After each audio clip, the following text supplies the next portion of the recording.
We're back with some breaking political news. With just 3 days until the Iowa caucuses, the U.S. State Department announced today that it has deemed 22 emails from then Secretary of State Hillary Clinton's server top secret, and the State Department says they will not release those 37 pages.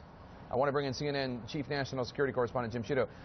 Jim, these emails were apparently not marked classified at the time they were sent, at least as far as we know. Is the State Department giving any reason as to why they are now deemed top secret and how significant this is? Well, the State Department says that the intelligence community has determined that information contained in these 7 email chains adding up to 37 pages is in the top secret category. This is the first time that emails have been put into that category of classification. There have been earlier emails in a lower category of classification, these in the top secret category, the highest. Now, as you say, the State Department says they were not marked as such at the time. However, the State Department says it still has not determined. It's going to go on to set up its own investigation to determine whether that information was classified at the time. And, you know, that's another issue because there's been this charge that a lot of this has been done retroactively, that it was not classified at the time they were sent. It was only a later determination made. But the State Department saying here that question is actually unanswered. This information may indeed have been classified at the time, whether or not it was marked. Listen to how John Kirby answered the question on who determined whether this information was classified.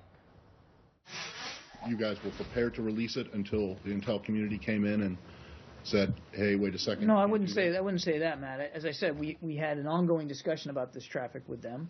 At their request, we've decided to make this upgrade. It is a State Department decision. We're doing it, but we're doing it at the request of the intelligence community. So again, John Kirby saying there it was the intelligence community that made the request, but saying that the State Department complied with the request. I would add one more point here, Jake, and this gets in a little bit of the way classified information is handled in government agencies, that even if that classified information was not marked as such, that people who handle and read this kind of information do have some responsibility to recognize it now and therefore report it. Now, that may be difficult to do. There are many emails. The Clinton campaign has talked about how some of this has now been marked as classified was referring to a New York Times article.